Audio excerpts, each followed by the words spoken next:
वधाया है सफर खावी ज़ैनब दा वतना ते दर्द वधाया है सफर खावी ज़ैनब दा वतना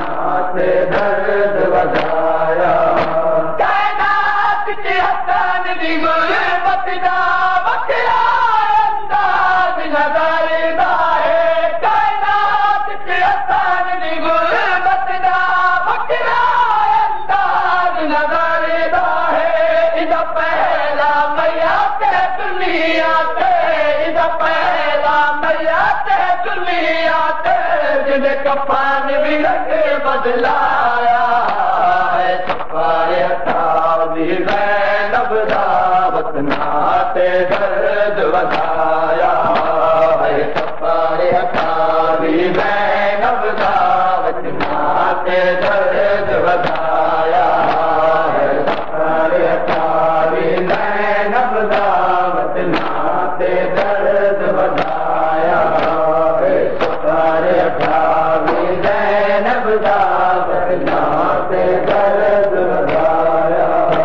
है सफर खावी ज़ैनब दा वतना ते दर्द वधाया है सफर खावी ज़ैनब दा वतना ते दर्द वधाया है सफर खावी ज़ैनब दा वतना ते दर्द वधाया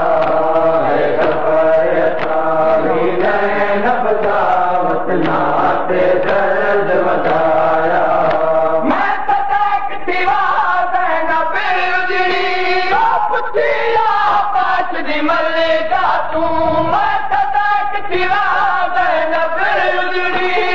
पुछिया पाच दी मलिका तू क्यों लहदे विच लाल गिए क्यों लहदे विच लाल गिए मैं ते कफन सफेद पवाया है सफर खावी ज़ैनब दा वतना ते दर्द वधाया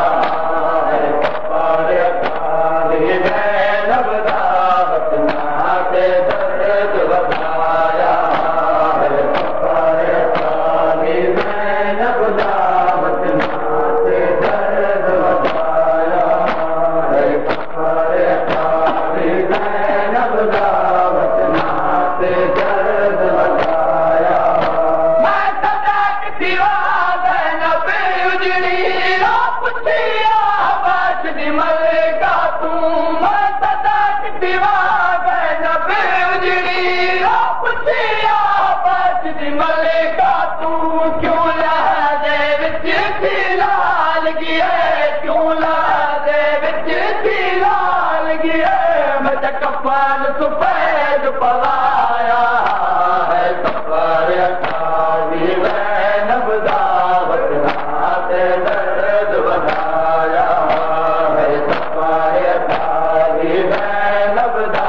वतना ते दर्द वधाया है सफर खावी ज़ैनब दा वतना ते दर्द वधाया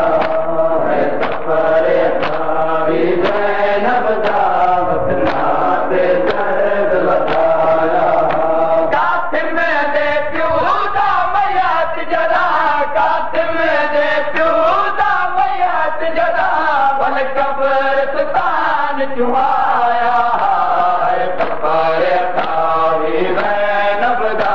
वतना ते दर्द वधाया है सफर खावी ज़ैनब दा वतना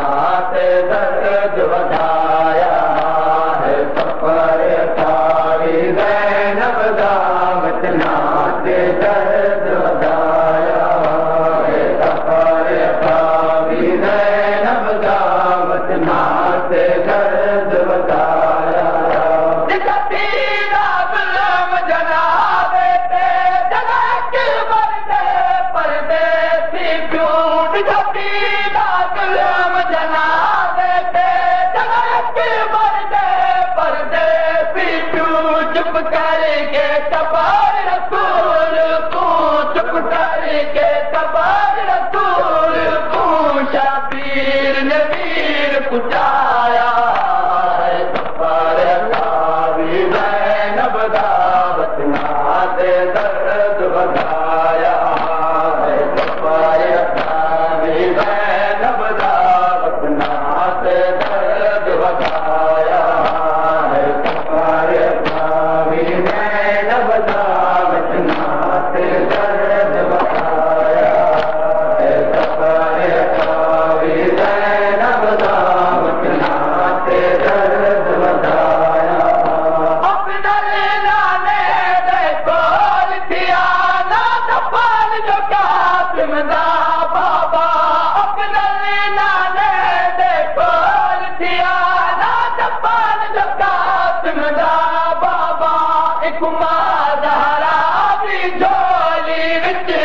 मादारा झोली विच अकबर दे प्यो दफनाया